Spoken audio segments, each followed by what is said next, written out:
এই কোরবানির দিনে আমাদের এরিয়াটাকে, আমাদের এলাকাকে পরিষ্কার পরিচ্ছন্ন রাখবো, অপরিচ্ছন্ন নোংরা করে রাখবো না। কোরবানির পশুর বিষ্ঠা আছে, গোবর আছে, এগুলো আমরা মাটিতে পুঁতে দিব।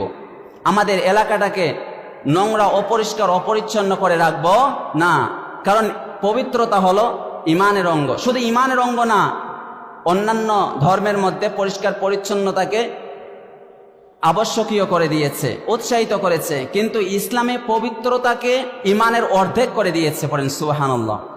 এজন্য let's BARI the West of sacrificial animals entrenched properly in the ground. On this day of Eid al-Adha, we do not want to keep our area unclean and polluted. আমাদের এরিয়াটাকে, সমাজটাকে, আমাদের এলাকাকে অপরিষ্কার, অপরিচ্ছন্ন, নোংরা করে রাখবো না। আমাদের কোরবানির পশুর যে বিষ্ঠা আছে, গোবর আছে, এগুলো আমরা মাটিতে পুঁতে দিব। অনেকেই আছে গোশত নিয়ে গিয়ে শেষ, ফ্রিজে ঢুকিয়ে দিল শেষ। অনেক বাড়িওয়ালা আছে, শহরের মধ্যে এটা বেশি। আর আপনার যে কোরবানির ভুঁড়ির যে গোবরগুলো আছে, ভুঁড়ি আছে, এগুলো তারা আর ভ্রুক্ষেপ করে না। মানুষ, অন্যান্য ধর্মের মানুষ যেতে পারে, তাদের কষ্ট হতে পারে। আর পরিষ্কার পরিচ্ছন্ন শুধু ইমানের অঙ্গ নয়, এটি ইমানের অর্ধেক। যার মাঝে পরিষ্কার পরিচ্ছন্নতা নাই, এর অর্ধেক ইমানে নাই, অর্ধেক খালিয়ে, অর্ধেক ফাঁকা। বন্ধুরা আমার, একটি হাদিস এই প্রসঙ্গে তুলে ধরি। কিতাবের নাম মুসলিম, সহিহ মুসলিম শরীফের 422 নম্বর হাদিসের বর্ণনা। ইমাম মুসলিম কিতাবুত তাহারত অধ্যায়ের বাবু ফদলিল উজু পরিচ্ছেদের মধ্যে হাদিসটি এনেছেন। হাদিসটি বর্ণনা করেছেন আবু মালিক আশআরী রাদিয়াল্লাহু আনহু। নবীজি সাল্লাল্লাহু আলাইহি ওয়াসাল্লাম বলেন, আত-তুহুরু শাতরুল ঈমান, পবিত্রতা ঈমানের অর্ধেক। পড়েন সুবহানাল্লাহ। পবিত্রতা ঈমানের অর্ধেক।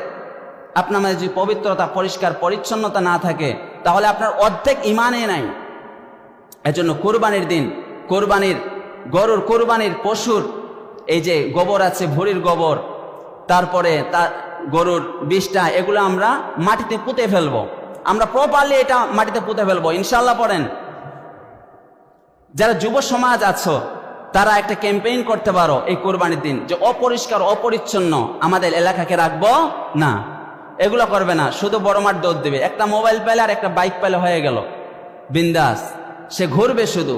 অথচ আমাদের এলাকাকে পরিষ্কার পরিচ্ছন্ন রাখার দায়িত্ব এই যুব সমাজের উপর আছে না নাই? বলেন, হেলফুল ফুজুলের মতো এরকম যুব সংঘ তৈরি করতে হবে।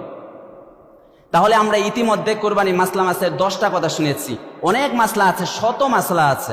আপনার প্রশ্ন অনুযায়ী উত্তর হবে। আপনাদের জানার ইচ্ছা, আপনি প্রশ্ন করবেন, প্রশ্ন অনুযায়ী উত্তর হবে। সব আলোচনা তো রেফারেন্স আলোকে এখানে শেষ করা সম্ভব নয় অল্প সময়ের মধ্যে। জি, প্রতিবেশী, ওই যে বলেছিলাম 3 ভাগ, 3 ভাগের মধ্যে 1 ভাগ হচ্ছে গরিব মিসকিন, যারা ভিক্ষুক আছে, অসহায়, তাদের মাঝে। আর প্রতিবেশী, এটা আত্মীয় স্বজনের মধ্যেই পড়বে, কারণ আত্মীয় স্বজন আর প্রতিবেশী ওইগুলোর মধ্যেই হয়ে যাবে। আবার নিজের থেকেও দিতে পারবেন। অনেকে বড় বড় গরু জবাই করে, তাহলে তাদের জন্য কোনো ব্যাপার না, ইনশাআল্লাহ নিজের থেকেও দেওয়া যাবে। আবার ওই যে আত্মীয় স্বজনেরটা আছে, ওইখান থেকেও দিবেন ইনশাআল্লাহ।